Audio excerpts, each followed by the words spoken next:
half a century after the first case of an uncharacterized disease.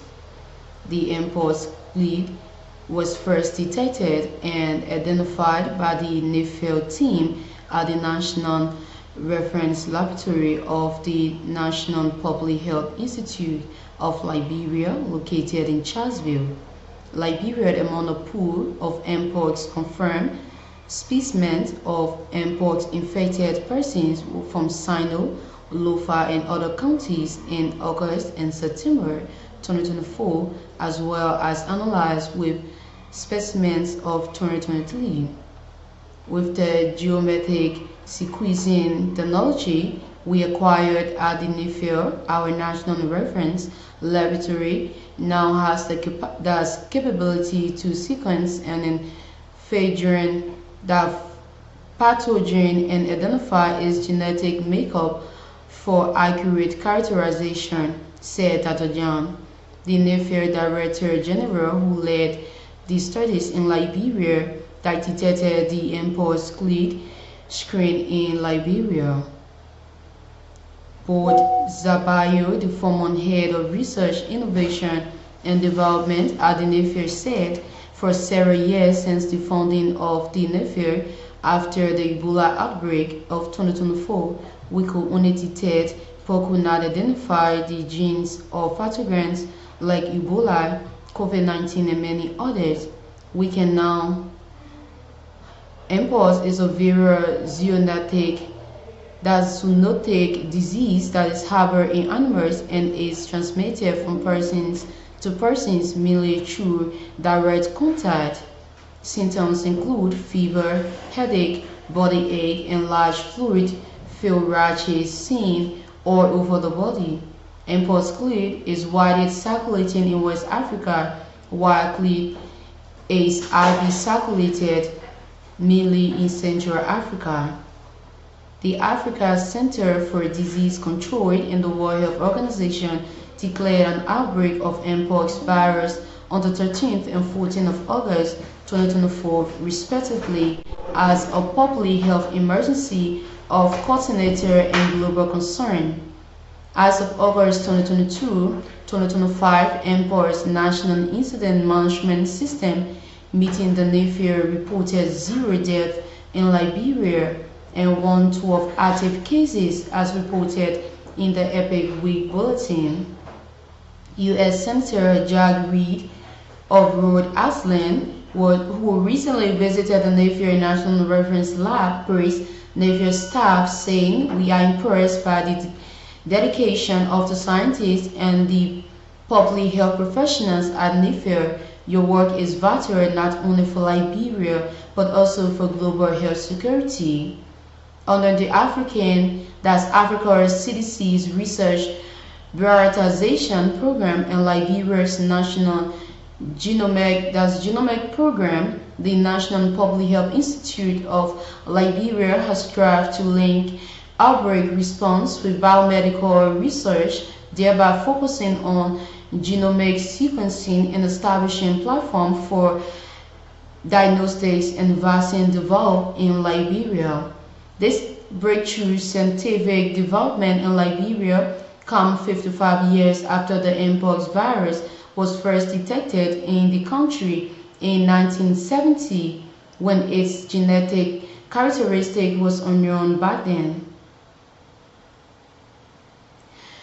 The management of East International Group has strongly denied media reports alleging that its equipment was used in the demolition of the Coalition for Democratic Change headquarters, describing the claim as malicious and unfounded.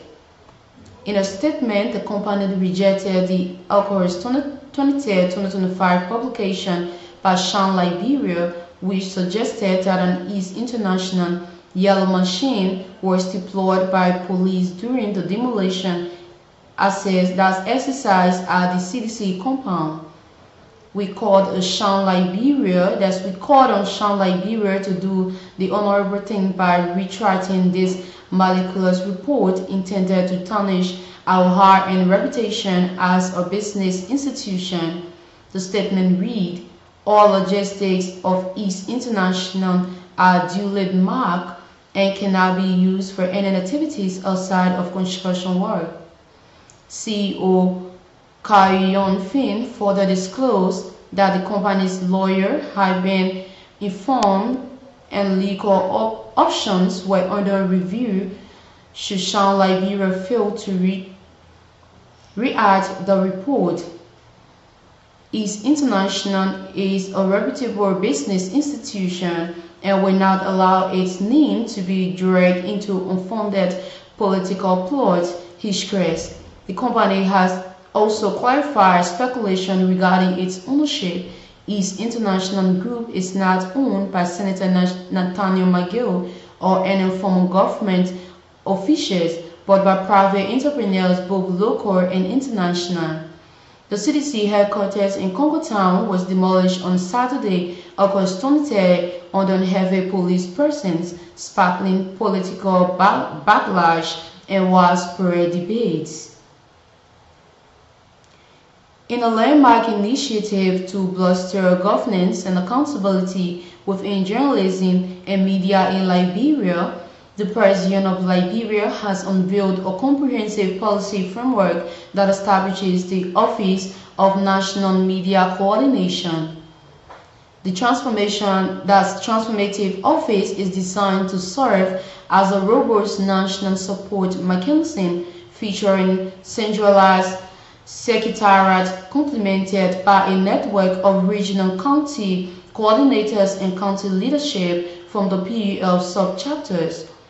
This unprecedented link system of media coordination marks a significant milestone in the UN's history, aiming to institutionalize shared leadership and collective responsibility for operations costs and benefits.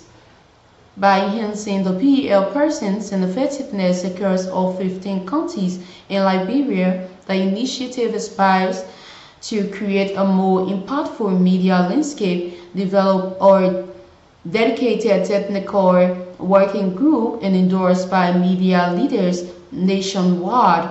This policy framework outlines the rational legal foundations, roles, responsibility, as well as the accountability measures, general requirements, and terms of office for members of the Office of National Media Coordination.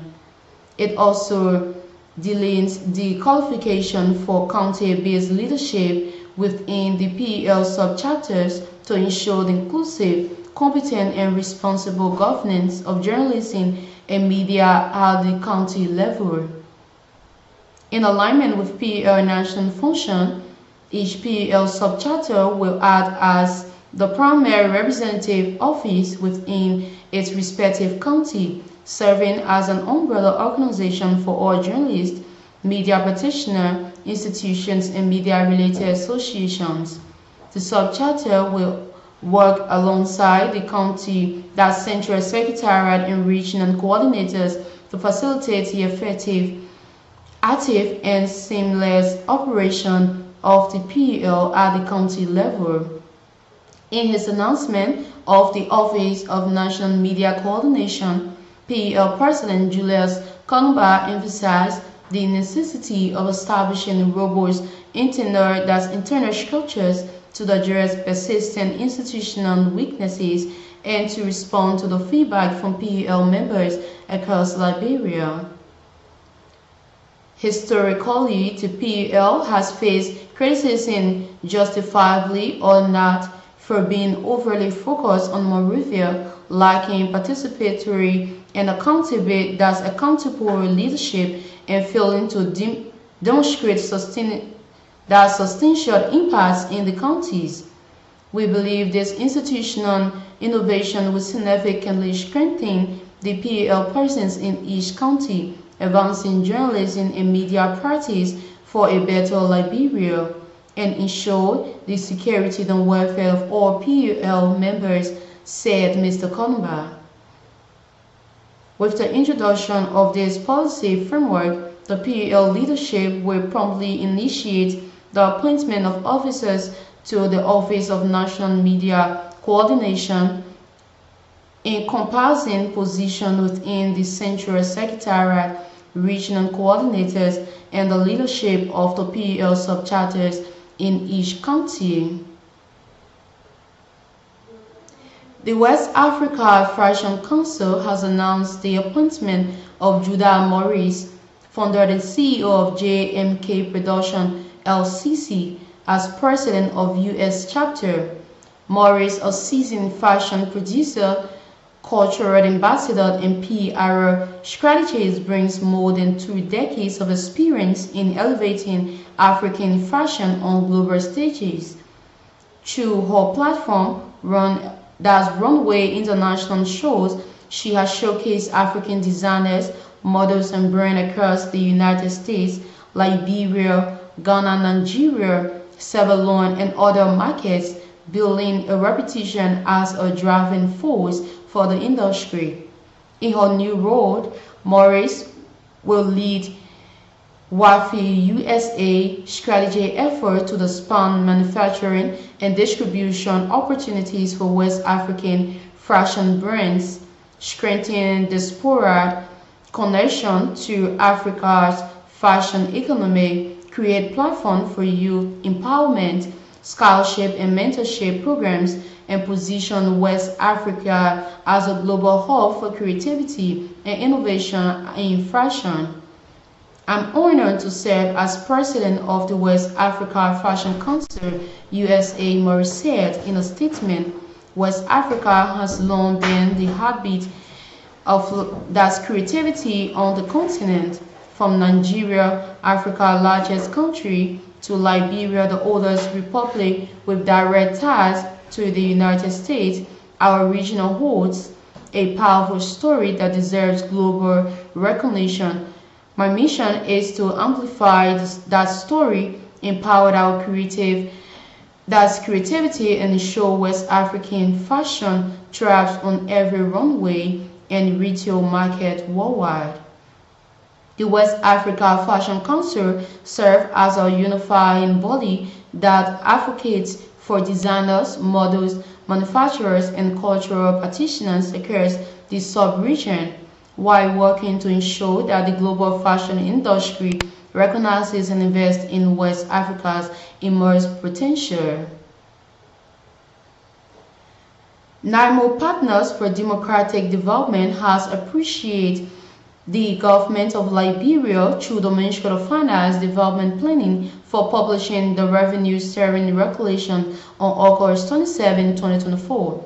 NIMO Partners for Democratic Development, a leading civil society institution established in 2001 by student leaders and activists to advance accountable democratic governance, political accountability, and strong civil engagement in Liberia and across the continent.